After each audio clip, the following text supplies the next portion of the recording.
A young woman named Casey is left out during a classmate's birthday celebration. After the event, the hostess, Claire, confides in her father that she felt forced to invite her out of pity, such was the torture. Casey, bored, uses the phone to ask her guardians to pick her up from the establishment. Being lonely and troubled, Casey didn't fit in with any group and, therefore, had no one to return home with. Claire's father, ignoring his daughter's ill will, waits to see if Casey can get a ride with her guardians. Unfortunately for Casey, her guardian's vehicle has a mechanical failure. She decides to take the bus, but Claire's father, showing benevolence, insists on driving her. Claire and Casey, along with Marcia, Claire's best friend, get in the car. Casey sits next to the driver, while the other two girls chatter in the back seat. Claire's father stops to put some gifts and food packages out of the trunk when an unfamiliar figure approaches him. The trunk slams shut, and a different man takes the wheel. Casey, confused and suspicious, stares at the man nervously. It wasn't Claire's father. Claire questions the man, telling him she got in the wrong car. Casey freezes as the man dons a face mask and sprays Claire and Marcia, knocking them unconscious. Casey cautiously tries to escape, but the man quickly knocks her out before she can succeed. Casey regains consciousness in a dimly lit room. Claire is frightened, hugging Marcia. Before they can have a conversation about what happened, the only door in the room opens. A bespectacled, impeccably groomed man enters and takes Marcia with him. It's Kevin, manifesting as his Dennis persona. After a brief moment, he brings back the crying Marcia, letting out an angry grunt as he closes the door. Marcia tells Claire and Casey that Dennis wanted her to dance, but she ended up urinating on herself. While Claire tries to calm them both, assuring them that everything will be okay, a traumatized Casey trembles and is swallowed by a distant childhood memory. A large man named Uncle John was telling a hunting story to a young Casey at a restaurant. She was with her father that day and believed nothing bad could happen. Meanwhile, at a psychotherapy clinic, news of the kidnapping of the 3 teenagers spreads. An psychotherapist named Karen logs onto her computer and notices that a patient named Barry has scheduled an appointment. In captivity, Claire is urging Marcia and Casey to react if the kidnapper tries to touch either of them again.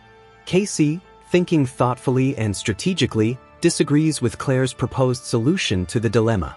Claire believes time is running out and that the 3 of them need to take a risky action against Dennis. Apparently, Claire assumes Casey is being difficult and stubborn again, given the situation. Since they don't yet know what their circumstances are, Casey assures them that she will help them after fully understanding the problem. Back in the past, little Casey was in a tent in the middle of the woods. Her father was with her, holding a gun and instructing her on how to hunt her prey. We return to the present, where in Dr. Karen's office, a man in a beanie and loose coat appears with a respectful knock on the door. It was Kevin, in what appears to be his Barry persona. He says he had a fashion inspiration. Dr. Karen flips through the colorful pages of his illustrations. She tries to get into the mood, asking pointed questions to discover the individual behind his creations. She makes up something about his workplace, but he deflects her with feigned concern. The easygoing and impulsive Barry begins to show signs of a personality change by moving Karen's belongings to their proper places and carelessly dropping her drafts. The girls continue to peer through the small crack in the door and notice a woman with the kidnapper. The woman was talking to Dennis, whom the girls believe to be the kidnapper's name. The woman approaches the door and opens it. It was the kidnapper, wearing a tight red turtleneck, a long skirt, and heels, impersonating Patricia. The stunned teenagers back away slowly, all confused as to why he was dressed as a lady. The woman reassures them that there is no cause for alarm, as Dennis obeys her faithfully. She assures them that Dennis will not assault or mistreat them and closes the door. Dr. Karen meets with a fellow doctor in town and discusses the evidence for dissociative identity disorder, DID. The fellow doctor believes Karen's patients are not normal, but Karen sees them differently. In the windowless room, Marcia and Claire realize that Dennis is having an entire conversation with an imaginary character. While they discuss this, Dennis enters the bathroom with a bucket. He complains about the bathroom's filth and asks them to come over and clean it. He assures the girls that he won't touch any of them again, as agreed with Patricia. However, he mentions that they will be a sacred feast, leaving them intrigued as to who will consume them. Later that night, Claire and Marcia wake Casey and point to the door. The kidnapper appears, wearing a yellow windbreaker, sitting happily in the open doorway. It's Hedwig, the playful and childish identity of 9-year-old Dennis. He repeatedly insists that someone is moving. By now, they're aware that the kidnapper isn't faking his characters. The girls notice how submissive and naive he is and ask him questions for clues. Casey befriends him and asks him to come closer so she can whisper clearly in his ear. Casey tries to manipulate the situation with Hedwig, but the playful identity believes she's blatantly lying. He innocently reveals that Dennis has been spying on Marcia and Claire for days and has been planning the kidnapping for a long time. Casey lies that Patricia and Dennis are deceiving him and plan to send Hedwig to the sacred feast in his place. She deliberately persuades him that the girls in the room are willing to protect him from Patricia and Dennis, but he needs to show them the way out immediately so they can save him too. The skeptical Hedwig quickly returns to the door and closes it. Peeking through the cracks, Casey sees Hedwig fumbling to unlock the second door. The girls begin pounding on the drywall throughout the room. Claire finds a weak spot in the ceiling and rips it open with her heels. Hedwig returns to the room and demands that the girls let him in. Claire removes a section of the steel grate in the ceiling while the other two push the door against the furious Hedwig. Hedwig switches to Dennis and opens the door without difficulty. Claire climbs up and moves across the ceiling, where a screaming Dennis chases her. She carefully hides in a closet, but Dennis finds her and demands that she leave the room. He orders her to remove her sweaters and takes her to a separate room, which he carefully locks. He returns to Marcia and Casey's room and repairs the ceiling, warning them that Claire will be isolated from them. He also demands that they remove their skirts and sweaters. Meanwhile, Dr. Karen is in a video conference with her fellow psychotherapists in Paris. She discusses the clinical evidence on her patients with dissociative identity disorder and the range of possibilities for unlocking all the identities the brain can harbor. After the conference, Barry visits her, but she quickly realizes he is in a different personality. Dr. Karen tricks him, saying she wants to talk to his other personalities, but Barry refuses. She assumes it is Dennis who is taking over Barry's body. Barry reiterates that neither Dennis nor Patricia are dominating him, as they are unstable and are not allowed to speak publicly. Barry becomes frustrated that Karen is challenging him. After the session, Dr. Karen checks the security cameras and concludes that Dennis or Patricia were actually acting out by assuming Barry's identity. Marcia realizes they need to find an escape route while they are still alive. Patricia feeds Marcia and gets Casey ready.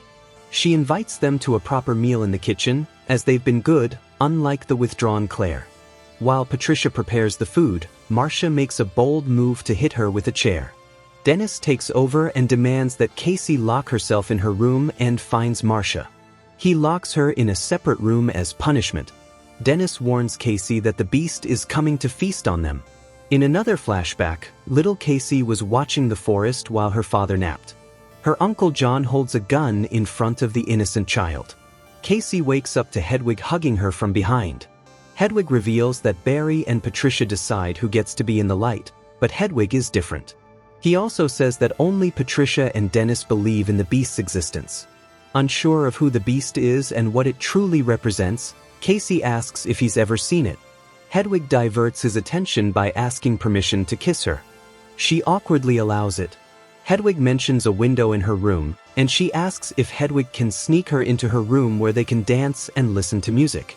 But Hedwig leaves for Barry's appointment with Dr. Karen. During the session, Dr. Karen speaks to Dennis instead of Barry, insinuating that his beliefs are absurd, just as Barry had reported in previous sessions. She flatters Dennis to get him to trust her. She reveals that if Dennis doesn't open up, all the other identities will eventually come to light at once. Dennis confesses that he and Patricia were ridiculed by the 22 different identities. The reason he was deliberately changing his behavior was to protect the weak Kevin. She challenges him to tell the story of the beast, which she believes is just Dennis and Patricia's fantasy. After the session, Hedwig takes Casey to her room, where she hesitates before entering. Hedwig dances frantically to the loud, booming music of the stereo. After dancing, he points to his painted window and notices Casey's disappointment. He accuses Casey of trying to escape through the window. Hedwig shows Casey one of Dennis's walkie-talkies. Casey calls and reports the situation to the man answering the radio, but Hedwig switches places with Dennis and takes the walkie-talkie back. He escorts Casey to her room. Dennis appears in his usual formal attire and glasses. He explains that the beast will be satisfied once the night is over. In another flashback, Uncle John was hiding behind a large rock and calls out to little Casey, who was walking in the woods without her father. He was naked and asked Casey to undress, teaching her that they were role-playing animals who didn't wear clothes. When he finished, Casey waited just above her hiding place, holding a rifle. Casey loaded it and pointed it at Uncle John, who quickly pulled it away from her for safety. In the middle of the night, Dr. Karen visits Dennis at her home. Dennis takes her to Barry's room and begins to tell the story of Kevin's traumatic childhood. Dennis came to Kevin's rescue, seeking to please his mother with organization and precision. Dr. Karen allays his fears, convincing him that Kevin can be saved in other ways, without the 23 different personalities. Dennis puts her off by describing the beast's appearance. Dr. Karen mentions the beast devouring the impure young women, but Dennis hesitates to elaborate. Frightened, Dr. Karen interrupts the conversation. She goes to the bathroom and inspects the rooms along the hallway. She finds Claire in one of her rooms, but he knocks her out with a toxic spray. Casey struggles to unlock the door from the inside while the other two stall for time to free themselves. Dennis goes to a mall in search of a bouquet of flowers. On the way home, Casey enters a room with a computer where he discovers all the videos of the 23 different identities. Meanwhile, Dennis enters an abandoned train car, where he transforms into the 24th identity. He grows in height and muscle mass and moves more wildly than any of the 23 personalities. He runs home as the dreaded beast. Karen wakes up and, still dazed, writes notes on a piece of paper. The beast appears behind her and grabs her from behind. She grabs a bread knife and, with blurred vision, stabs it, but the blade shatters. The beast crushes the doctor to death.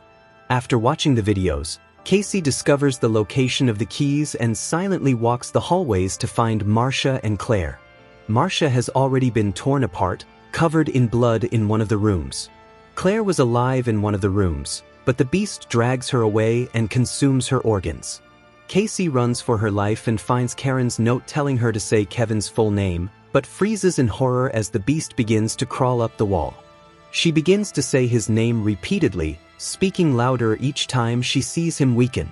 Kevin, the original identity, takes over the body, remembering how his abusive mother used to call him with a whip. Kevin is unaware of what the other identities have done. Kevin begs Casey to shoot him with a gun in a closet, but he briefly stops her. Casey witnesses the gentle Kevin shift into every significant identity at once. While Hedwig is in the light, Casey searches for the gun. Casey realizes he will soon transform into the beast, so she runs through the rooms and searches for ammunition. The beast has already transformed, and before Casey can load all the bullets, the beast grabs her and rips her sweater, biting her leg. She retrieves the gun from the floor and gets up to lock the cage. With her calf injured, she crawls to the far corner of the cell. She is thrown back in time to when little Casey was sitting quietly when Uncle John appeared from behind. It was her father's funeral. Uncle John promised he would take good care of her and be her guardian from then on. She aims at the beast, who is moving quickly in the dark alley. Just as she was taught to hunt, she fires at the beast, but the shots are ineffective. Casey soon realizes that the beast is invincible. The beast twists the bars with his bare hands, but stops when he sees the scars on his body. With Casey's purity, the beast retreats to leave her alone. Later, a man appears in the basement and notices Casey's figure in the cage. He helps her out. She was isolated in the back of a zoo. While a doctor tends to Casey, the police search Kevin's belongings in the basement. Far away, Kevin enters an abandoned room, with all the significant identities coming into view at once. They are evaluating Kevin's body as proof of the beast's invincibility. A news anchor delivers the horrific news of Kevin Crumb's 3 murders in the zoo basement. The world of skeptics is now aware that dissociative identity disorder really exists. As the news spreads and people talk, a mysterious man sits alone. His name is David. If you like the summary, leave a like and subscribe to the channel. See you in the next video.